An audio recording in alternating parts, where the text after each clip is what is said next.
Descriptive and analytic studies. Descriptive studies generate hypotheses by answering the questions who, what, where, and when. Analytic studies test these hypotheses by answering the questions why and how. Descriptive studies provide information on the frequency of occurrence of a particular condition, and on patterns of occurrence according to such attributes as person, place, and time. Routinely collected statistics from such sources as mortality data, hospital discharge records, general health surveys, and disease surveillance programs are used for most descriptive studies. Analytic studies measure the association between exposure and outcome and also include a comparison group. The differences between these types of observational epidemiologic studies are the following. Descriptive studies. 1. Generates hypotheses. Analytic studies. 1. Test hypothesis. Descriptive studies. 2. Answer the who, what, where and when questions. Analytic studies. 2. Answer the why and how questions. Descriptive studies. 3. Can be a case report, case series, cross-sectional or correlational studies. Analytic studies. 3. Can be case control, cohort or cross-sectional studies. Descriptive studies. 4. Study etiology of diseases.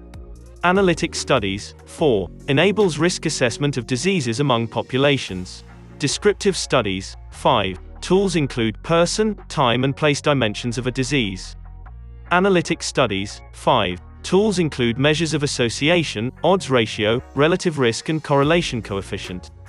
Descriptive studies. 6. Ensures understanding of the basic dimensions of a disease. Analytic studies. 6. Study incidence rates and prevalence of diseases in populations.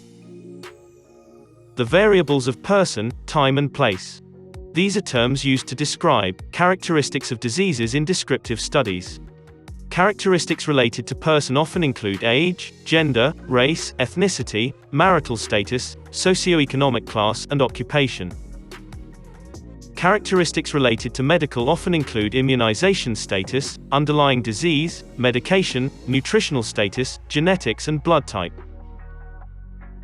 Studies that focus on person can provide information about the magnitude of a problem in different segments of the population, suggest leads about causation, and identify quality of care problems.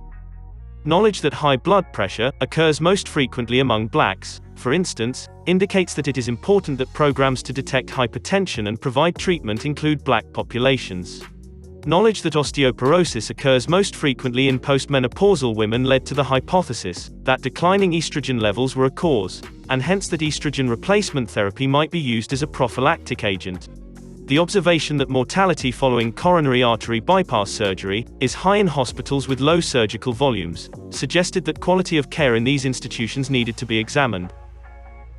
Time variables. Time generally is used to describe the time of exposure and disease onset of a particular disease or health event. They include minutes, hours, days, weeks and months for acute diseases and years and decades for chronic diseases. Examination of time relationships can both identify and evaluate hypotheses related to the causes of changes in conditions. The recent decrease in mortality rates for coronary heart disease in many Western countries, for instance, has led to hypotheses about the roles of better diets, decreasing cigarette consumption, better control of hypertension, more physical activity, and improved methods of detection and treatment of coronary heart disease that have become the subject of further research. The decline in the incidence of Reye syndrome in the time period following a public health service and American Academy of Pediatrics recommendation to avoid use of aspirin to treat children with respiratory illness, chickenpox, and fever provided evidence that aspirin use and Reye syndrome are causally linked. Place variables. These describe place of exposure, onset and case identification. They include birthplace, employment, school, location in care facility, travel, urban, rural, ecologic zone, residence.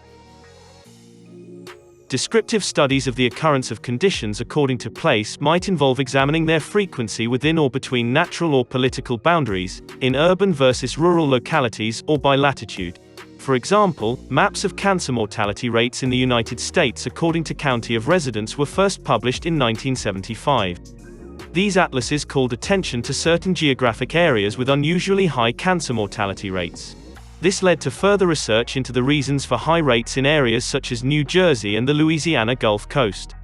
Similarly, a 1975 descriptive study of geographic variation in surgery rates was instrumental in initiating formal, critical examination of the reasons for these differences that continue to the present.